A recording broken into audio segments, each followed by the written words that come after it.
മറ്റു വാർത്തയിലേക്ക് പോകുമ്പോൾ കൊച്ചി കാക്കനാട് ആക്രിക്കടയിൽ തീപിടുത്തം.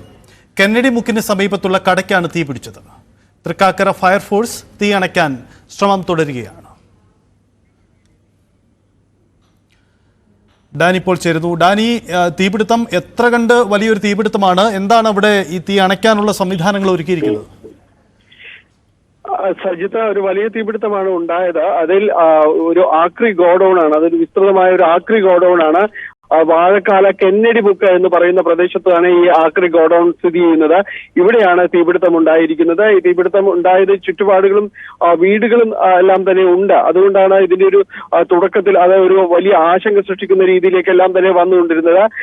തൊട്ടടുത്ത സമീപത്ത് അവിടെ ഉണ്ടായിരുന്ന തൃക്കാക്കര ഫയർ സ്റ്റേഷനിലെ യൂണിറ്റുകളാണ് വളരെ പെട്ടെന്ന് അവിടേക്ക് എത്തി വളരെ സംയോജിതമായി തന്നെ ഇടപെടാൻ കഴിഞ്ഞു എന്നതാണ് ഏറ്റവും ആശ്വാസകരമായ കാര്യം. ഇപ്പോൾ തീപിടുത്തം ഉണ്ടായി കുറച്ച് സമയങ്ങൾ പിന്നിട്ടിരിക്കുന്നു. ഇതിൽ വശങ്ങളിലേക്ക് ഈ വളപ്പിന്റെ, അതായത് ഈ ആക്രി ഗോഡൌണിന്റെ വശങ്ങളിലെല്ലാം തന്നെ വീടുകളുള്ളതാണ് ആശങ്ക ഉയർത്തിയത്. അതുകൊണ്ട് ഈ ചുറ്റുപാടുമുള്ള തീ ആദ്യം അത് ഒന്ന് ശമിപ്പിച്ചുകൊണ്ട് ആ രീതിയിൽ മറ്റ് ആശങ്കകളിലേക്ക്, മറ്റ് ഇടങ്ങളിലേക്ക് അത് പടരാതിരിക്കാനാണ് ഫയർഫോഴ്സ് ആദ്യം തന്നെ എത്തിയ യൂണിറ്റുകൾ ആദ്യം തന്നെ ചെയ്തത്. അതുകൊണ്ട് അത് ഏതാണ്ട് ഒരു വിജയകരം എന്ന രീതിയിൽ തന്നെയാണ് ഉള്ളത്.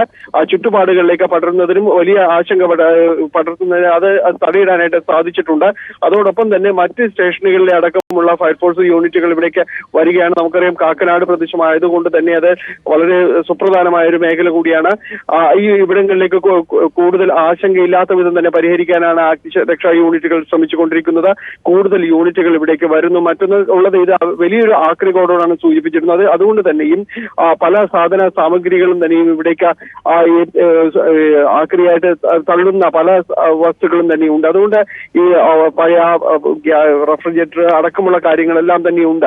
ഇതിനെല്ലാം തന്നെ ഗ്യാസ് പുറത്തേക്ക് വരാൻ അത്തരം സാധ്യതകളെല്ലാം തന്നെ ഉണ്ട് എന്ന് അഗ്നിരക്ഷാ യൂണിറ്റുകൾ അടക്കം ചൂണ്ടിക്കാണിക്കുകയും ചെയ്യുന്നു. അതുകൊണ്ട് വളരെ കരുതലോടുകൂടി തന്നെയാണ് ഇത് തീ അണയ്ക്കുവാനുള്ള ശ്രമങ്ങളെല്ലാം തന്നെ തുടരുകയും ചെയ്യുന്നത്. കൂടുതൽ ഫയർഫോഴ്സ് യൂണിറ്റുകൾ വൈകാതെ ഇവിടേക്ക് ഇപ്പോൾ എത്തിച്ചേർന്നുകൊണ്ടിരിക്കുകയാണ്. അതുകൊണ്ട് അത് വൈകാതെ നിയന്ത്രണ വിധേയമാകുമെന്ന് തന്നെയാണ് കരുതുന്നത്. ചുറ്റുപാടുമുള്ള തീ അണയ്ക്കുവാനും കാര്യങ്ങളും എല്ലാം തന്നെ സാധിച്ചിട്ടുണ്ട്. അതുകൊണ്ട് ഇത് പടരുവാനുള്ള ഒരു സാധ്യത കുറവാണ്. നമുക്കറിയാം, അടുത്തിടെയായിട്ട് കൊച്ചി നഗരത്തിൽ ഇതുപോലെ സമാനമായ രീതിയിൽ തന്നെ സൗത്ത് പാലത്തിന് സമീപം ആക്രി ഗോഡൌണിന് തീ പിടിച്ചിരുന്നു. വലിയ രീതിയിലുള്ള തീ പടർച്ചയാണ് അവിടെ ഉണ്ടായിരുന്നത്. ചുറ്റുപാടുകളിലേക്കും തീ പടർന്നത് വലിയ ആശങ്കയ്ക്ക് ഇട നൽകിയിരുന്നു. അതുകൊണ്ട് തന്നെയാണ് ഇവിടെയും അത്തരമൊരു സ്ഥിതിയിലേക്ക് പോകുമോ എന്നുള്ളൊരു വലിയ വിഷയങ്ങൾ ഉണ്ടായിരുന്നു.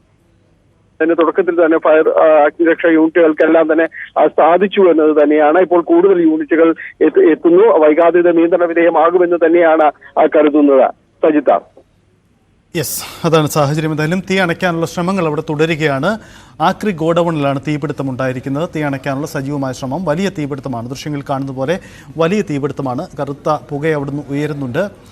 വേനൽക്കാലമാവുന്നതോടുകൂടി തീപിടുത്ത സാധ്യത പലയിടങ്ങളിലും സജീവമാണ്. അതുകൊണ്ട് കൂടുതൽ ജാഗ്രത പാലിക്കേണ്ട ഒരു കാലഘട്ടം കൂടിയാണ് വരുന്നത്.